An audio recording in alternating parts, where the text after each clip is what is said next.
5 दिवसांच्या अन्नत्याग आंदोलनानंतर अखेर सरकारने तुपकरांच्या मागण्यांची दखल घेतली. त्यांच्या आंदोलनाला शेतकऱ्यांचा मोठा पाठिंबा मिळत होता. सरकारच्या वतीने मंत्री गिरीश महाजन आंदोलनस्थळी आले. मागण्यांबाबत मुख्यमंत्री साहेबांशी चर्चा करून तुपकरांच्या भेटीला आलोय. सरकार शेतकऱ्यांच्या मागण्यांसंदर्भात सकारात्मक आहे. पुढील 4-5 दिवसात बैठक घेऊन योग्य निर्णय घेऊ, असं आश्वासन महाजनांनी दिले. त्यांच्या विनंतीनंतर शेतकरी नेते रविकांत तुपकरांनी आपलं अन्नत्याग आंदोलन मागे घेतले. या ठिकाणी आलेले आमचे मित्र माजी आमदार विराजी शिंदे, जिल्हाधिकारी, SP साहेब, त्यांच्या उपोषणासाठी आपण या ठिकाणी आलो. ते खरं म्हणजे आमचे मित्र रविकांतजी तुपकर, त्याचे सर्व पदाधिकारी, आमच्या वहिनी, आमच्या आईसाहेब, सर्व उपस्थित शेतकरी बंधू भगिनी आणि पत्रकार मित्र. रवी भाऊंनी सांगितलं ते खरं आहे, हे कुठले राजकीय उपोषण नाहीये आणि आम्ही त्या दृष्टीने तुमच्याकडे बघतही नाही. मला माहिती आहे शेतकऱ्यांविषयी तुमचा जिव्हाळा आहे, कळवळ आहे, प्रेम आहे, हे किती याची मला जाणीव आहे, कारण आपण एकमेकांना अनेक वर्षापासून ओळखतोय. आणि हेही खरं आहे की शेतकरी अडचणीत आहे. या वर्षी तर एल निनोचा प्रभाव असल्यामुळे प्रशांत महासागरामध्ये उष्णपट्टा तयार झाला आहे आणि त्यामुळे पाऊस हा खूप लांबलेला आहे आणि या वर्षी पाऊस कमी पडणार आहे आणि म्हणून अधिकच संकटाला आपल्याला सामोरं जावं लागेल. पण आता तो निसर्गाच्या पुढे आपल्याला काही सांगता येत नाही, बोलता येत नाही, काही करताही येत नाही आणि त्यामुळे शेतकरी खरोखरच अडचणीत आहे. या बाबतीत कोणाचंही दुमत नाही. आपण सांगितलं की आपण राजकारणासाठी करत नाही, खरं आहे, पण आपणही कर्जमाफी केली. आता कुठलं इलेक्शन नव्हतं, म्हणजे सगळे इलेक्शन आटोपले. लोकसभा झाली, विधानसभा झाली, महापालिका झाल्या, नगरपालिका झाल्या, सगळं झालेलं. पण तरी माननीय देवेंद्रजींनी या ठिकाणी निर्णय केला आणि शेतकऱ्यांसाठी कर्जमाफीची योजना या ठिकाणी जाहीर केली. यासाठी आपले प्रवीणजी परदेशी साहेब आहेत, त्यांना त्या कमिटीचं अध्यक्ष केलं. मित्राचे जे CEO आहेत, 5 सेक्रेटरी, फायनान्सचे असतील, प्लॅनिंगचे असतील, कृषीचे असतील, असे 5 सेक्रेटरी, सगळे मोठे अधिकारी राज्यातले हे त्या कमिटीमध्ये होते आणि त्यांनी बसून हा निर्णय या ठिकाणी केलेला आहे आणि नंतर कॅबिनेटची मंजुरी त्याला घेतलेली आहे. कर्जमाफी झाली. आम्ही सांगितलं 37,000 कोटी रुपये माफ करतो आहोत. आपण म्हणताय तेवढे होत नाही, असू शकतं, काही कमी असेल, जास्त असेल, की त्यामध्ये बरोबर आहे, लाभ घेतल्याशिवाय आकडा कळणार नाही. कारण तुम्ही जे म्हणतायत की आता 5 लाख असेल तर 2 लाख भरा, आम्ही देतो 3 लाख तुम्ही भरा. शेतकऱ्यांची परिस्थिती काय, आपण 25 मागण्या आपल्या या ठिकाणी मांडलेल्या आहेत. सगळ्याचा उभं आपल्याला या ठिकाणी करता येणार नाही, पण अनेक ठिकाणी मग खतांच्या बाबतीमध्ये असेल, बियाण्यांच्या बाबतीमध्ये असेल, कर्जाच्या बाबतीमध्ये असेल, परतफेडच्या बाबतीमध्ये असेल, 50,000 रुपयाचा विषय असेल, कर्जमाफीचे निकष काय असावेत त्या बाबतीमध्ये असेल, आपण अनेक अडचणी या ठिकाणी मांडलेल्या आहेत. आपल्या निवेदनामध्ये त्या दिलेल्या आहेत, खरं आहे. पण आपण गेल्या 5 दिवसापासून या ठिकाणी उपोषणाला बसलेला आहात. मला वाटतं आपलं 3ऱ्या दिवशी बोलणं झालं. मला चौथ्या दिवशी मला मुख्यमंत्री महोदयांनी सांगितलं की बाबा रवीजी बसले तर तिकडे जाऊन बघा, जास्त दिवस उपोषणाला बसतं हे काही सेफ्टी नाही, कारण ऊन इतकं तापतंय आणि अशा याच्यात 5 दिवस काही न खाता अन्न त्याग करून उपोषणाला बसणं ही सोपी गोष्ट नाही. डिहायड्रेशन होतं, क्युरेटिंग कमी होतं, किडनीवर त्याचा परिणाम होतो. या सगळ्या गोष्टी मला कल्पना आहे. रवी होणं माहिती, मी पण चळवळीतला कार्यकर्ता आहे. मी 7 टर्म 35 वर्ष झाले. मी BJP मध्ये सगळ्यात सिनियर आहे. मी वाटत नाही तसा, पण मी 35 वर्ष झाले, विजयला माहिती आहे, 35 वर्ष झाले मी कंटिन्यू या ठिकाणी निवडून येतो आहे. आणि सुरुवातीच्या काळामध्ये 3-4 टर्म आपलं काही सरकार नव्हतं, त्यामुळे सुरुवातीपासून त्याच्याही आधीपासून मी एक चळवळीतला प्रमुख कार्यकर्ता म्हणूनच काम केलेलं आहे. त्यामुळे चळवळ कशी करावी चालते, काय काय त्यासाठी कष्ट पेलावे लागतात, सगळं याची कल्पना मला त्या ठिकाणी आहे. आणि म्हणून भाऊ जे म्हणाले की आज 5 दिवस झाले, कारण मी कालच बोललो, काल आमचं काही बोलणं झालं, मग मी मुख्यमंत्री महोदयांशी बोललो आणि मग काल तुम्हाला माहिती आहे एमएलसीचं इलेक्शन होतं, जळगावलाही होतं, नाशिकलाही होतं. तर नाशिकला खूप तेढ झाली होती जरा थोडी मध्ये, खूपच, त्यामुळे मला 2-3 दिवस तिकडे थांबावं लागलं. आणि काल निवडणूक झाल्याबरोबर मी संध्याकाळी निघालो, रात्री उशिरा 12-1 वाजता घरी आलो आणि आज सकाळी निघायचं, पण घरी पुन्हा गर्दी झाली, त्या लोकांनाही भेटावं लागलं आणि मग मी या ठिकाणी आलो. मला मुख्यमंत्री महोदयांनी सांगितलं सरकारला आपल्याविषयी असतानाही किंवा शेतकऱ्याच्या प्रश्नाविषयी असतानाही किंवा आपलं उपोषण करा का राहा असं कुठे समजण्याची गरज नाही.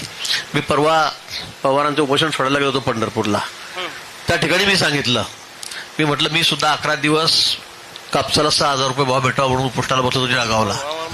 10-10 हजार लोक सकाळ संध्याकाळ रात्री झोपायला पण तिथे, सकाळी पण तिथे यायची जायची, बैलगाड्या घेऊन, ट्रॅक्टर घेऊन, 10-10 हजार लोक. कारण त्यावेळेला तो प्रश्न तसा जटिल होता आणि म्हणून 11 दिवस मी बसलो. मी सांगितलं त्यावेळेला की माझ्या जागर मी जिथे बसलो होतो असा कलेक्टर ऑफिससमोर, तिथून एक 500-700 फुटावरच देवकर साहेबांचा बंगला होता, ते राज्यमंत्री होते त्यावेळेला. आणि 1 दिवस झाला, 2 दिवस झाला, 3 झाला, 4 झाला, 5 झाले आणि मग तुमची कशी परिस्थिती आपल्याला माहिती आहे. पण आपण असं काही नाही की चोरून काही खाल्लं, चोरून काही पाहून घेतलं रात्री. प्रामाणिकपणे आपण सगळे उपोषण करणारे कार्यकर्ते आहोत, चळवळीतले आहोत. आणि म्हणून मग त्यावेळेला 5व्या-6व्या दिवशी आम्ही त्याला निरोप दिला. म्हटलं बाबा सांग देवकर आपण एकदा येऊन तर जा, आमचं काही निवेदन तर घ्या, आमचं म्हणणं काय विचारत तर घ्या. ते दररोज समोरून जायचे इतक्या लोकांमधून, पण ते आमच्याकडे ढुंकुरे बघतच नव्हते. कारण त्यावेळेला त्यांची भूमिका स्पष्ट झाली होती, याला किती दिवस बसू द्या, सोडायचं नाही याचं उपोषण. म्हणजे इतका निर्डावलेलं सरकार त्यावेळेला होतं काँग्रेसचं, राष्ट्रवादीचं. आणि म्हणजे सांगण्याचं तात्पर्य असं की तसं आमचं सरकार नाहीये. आम्ही अतिशय संवेदनशील आहोत. 2-3 दिवस वाट बघतो, लगेच जातो. उपोषण म्हणजे इलेक्शन नसतं तर 3ऱ्या दिवशी आलो असतो, 4थ्या दिवशी आलो असतो, तो भाग वेगळा आहे. पण हे सरकार अतिशय संवेदनशील आहे शेतकऱ्यांच्या बाबतीमध्ये. मग केंद्र सरकार असतील, मोदीजी असतील, देवेंद्रजी असतील, आपण बघतायत अनेक योजना शेतकऱ्यांसाठी. आता मला सांगायला तर पाढा वाजावा लागेल, एवढ्या मोठ्या शेतकऱ्यांसाठी आपण या ठिकाणी केलेल्या आहेत. छोटा शेतकरी आहे तिला 10,000 रुपये, 12,000 रुपये वर्षाला आपण त्या ठिकाणी देतो आहोत. अनेक सबसिडी आपण त्या ठिकाणी देतो आहोत. हमी भावाच्या बाबतीमध्ये केंद्र सरकारने हमी भाव आता वाढवलेले आहेत. म्हणजे अनेक गोष्टी आहेत की त्या मला या ठिकाणी सांगता येतील. पण आजचा आपला प्रश्न जो आहे हा विशेष करून कर्जमाफीचे जे निकष आहेत त्याच्याबद्दलचा आहे आणि पीक विम्याच्या बाबतीमध्ये. आता परवा पण असंच झालं, जळगाव जिल्ह्यामध्ये रावेर यावर तालुक्यामध्ये इतकं वादळ झालं की सगळी केळी, म्हणजे सांगतो मी 1000 कोटीत निघेल सगळं. एवढं मोठं नुकसान शेतकऱ्याचं झालं. 30-40 किलोचे घड की आता कार्टनचा म्हणजे कापणी चालू आहे केळीची. भाव 3,500 रुपयापर्यंत, 3200-3300 रुपयापर्यंत गेला, हायेस्ट भाव गेला. आणि एका रात्रीमधून सगळं झोपून गेलं सगळे बाग, म्हणजे काहीच राहिलं नाही. म्हणजे 250 रुपये सुद्धा भाव मिळाला नाही त्या केळीला नंतर. आणि त्याचं काढायचं कसं, बाहेर फेकायचं कसं, त्याचा खर्च कुठून काढायचा. एकेका शेतकऱ्याचा जो मोठा आहे, तुम्ही सांगितलं लाख बाग आहे, 50,000 आहेत, 70,000 आहेत, पण त्याचाही खर्च मोठा आहे. त्याला असं नाही की 1 एकरवाल्याला खूप खर्च आहे, मोठ्या शेतकऱ्याला खर्च नाही, असे निकष लावता येणार. आपलं म्हणणं बरोबर आहे. आणि म्हणून मग मी मुख्यमंत्री महोदयांना सांगितलं आता उद्या परवा इन्शुरन्सवाल्यांशी, कारण ते पण इतकं ताडून घेत आहेत आणि इतकं लोकांना छळतायत, पैसे जमा करतात वाटेल तेवढे, आणि ते त्यांना 1/4 देत नाही. ही वस्तुस्थिती आहे, ही वस्तुस्थिती आहे. आणि म्हणून मग त्यांच्या संदर्भामध्ये सुद्धा बैठक 2 दिवसामध्ये त्या ठिकाणी होईल. सगळे जिल्हाधिकारी, त्या सगळे त्या LICचे इन्शुरन्स कंपनीचे सगळे अधिकारी त्यांना मी त्या ठिकाणी बोलवलं आहे. सगळे लोकप्रतिनिधी आम्ही त्या ठिकाणी राहू. परवाच्याच कॅबिनेटमध्ये साहेबांनी त्यालाही संमती दिलेली आहे. मग कांदा उत्पादक शेतकरी असतील, द्राक्ष असतील, टमाटे असतील, खरं शेतकऱ्यांचं जीवन अतिशय अस्थिर आहे. मी पण शेतकऱ्यांचा मुलगा आहे. माझे वडीलही साधे शाळेत जिल्हा शिक्षक होते आणि शेतीच होती आमची. माझे वडील स्वातंत्र्यपूर्व काळातले MSc ॲग्री पुणे युनिव्हर्सिटीमधले, स्वातंत्र्यपूर्व काळातले चांगली शेती. म्हणून शेती पण आमच्याकडे 16-17 एकर शेती होती, बागायती होती, त्यामुळे त्या ठिकाणी करायचं. त्यामुळे मला शेतकऱ्यांच्या व्यथा माहिती आहे, त्यांच्या अडचणी माहिती आहे, खूप मोठ्या आहेत. पण वारंवार नुसतं कर्ज माफ करा, यातून हा शेतकरी बाहेर पडणार आहे का. आपण दर 2 वर्षांनी जरी म्हटलं कर्ज माफ करा तरी शेतकऱ्यातून बाहेर पडू शकत नाही. मी तुम्हाला सांगायचं तेच सांगतोय मी. हमी भाव द्या, मालाला चांगला भाव द्या, त्याची खरेदी झाली पाहिजे. आणि सगळ्यात महत्वाचं पावसाच्या पाण्यावर अवलंबून शेतकरी शेती करू शकत नाही. आणि त्यासाठी त्याला शाश्वत शेती करायची असेल त्याला पाणी मिळालं पाहिजे. आता आपण बघितलं असेल, मी त्या खात्याचाच मंत्री, जलसंपदा खात्याचा. आता आपण पाणी कुठून आणतोय? गोशीमधून पाणी आणतोय आपण. गोशीमधून पाणी आपण इकडे आणतोय. आता 10 लाख तर जमिनीला आपण या ठिकाणी तर पाणी देणार आहोत. 8 जिल्हे त्याच्यामध्ये आहेत. त्याच्यामध्ये आपलाही जिल्हा त्या ठिकाणी आहे. आणि ते पाणी रिव्हर लिंकिंग, वैनगंगा ती योजना तिथून आपण इथे आणतो. आणि जवळपास 1 लाख कोटी रुपये खर्चाचा एस्टिमेट तयार झालेला आहे. या महिन्यात, पुढच्या महिन्यात त्याचं टेंडर निघेल, त्याच्या कामाची सुरुवात होईल आणि त्यातून लाखो एकर जमिनीला आपण या ठिकाणी पाणी देणार आहोत. मला वाटतं शेतकऱ्यांना जर कायमस्वरूपी कर्जमुक्त करायचं असेल तर त्याला काही योजना आपल्याला कराव्याच लागतील.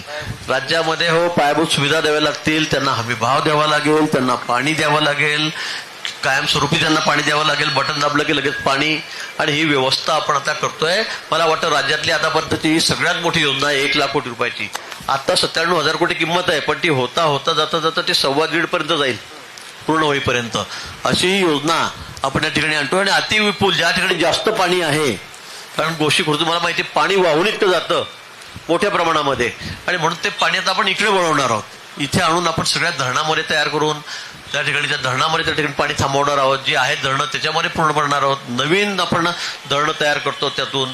आणि एवढा मोठा खर्च आपण जिगावमध्ये आणणार तर म्हणून आपल्याला या ठिकाणी शेतकऱ्यांना शाश्वत पाणी द्यायचं आहे.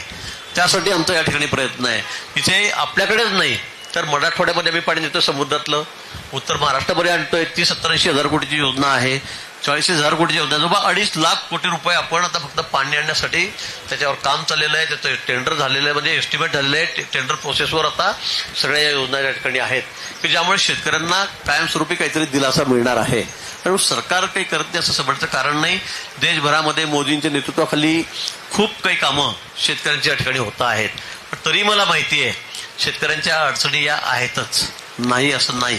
अतिवृष्टी होते, कधी गारपीट होते, वातावरणातला बदल एवढा होत चाललेला आता की केव्हा काय होईल काही सांगता येत नाही. एप्रिल-मे मध्ये मुसळधार पाऊस होतो, नद्यांना पूर येतात. कधी पावसाळ्यामध्ये पाऊसच होत नाही. कधी कधी फेब्रुवारी-मार्च मध्ये अशी गारपीट होते की सगळं असल्याचं नसलं होऊन जातं. त्यामुळे या सगळ्या ग्लोबल वॉर्मिंगमुळे, या बदलत्या निसर्गाच्या लहरीपणामुळे या ठिकाणी सगळेच आपण अडचणीत आहोत, ही वस्तुस्थिती आहे. पण त्यातूनही कुठे मागणी नसताना, इलेक्शन नसताना आपण या ठिकाणी कर्जमाफी केलेली आहे. आता यामध्ये सगळे निकष आहेत ते आपल्या समोर आहे. पण यावर आपलं काही म्हणणं आहे आणि असलंच पाहिजे. त्याच्यावर आपण मांडलं पाहिजे, म्हणणं सरकारसमोर ठेवलं पाहिजे. माननीय मुख्यमंत्री अतिशय संयमी या बाबतीमध्ये ते ऐकूनही घेतील. पण आता 5 दिवस झालेत आपल्याला, 5 दिवस झालेत. आता मला वाटतं जास्त तब्येत खराब करून घेऊ नका.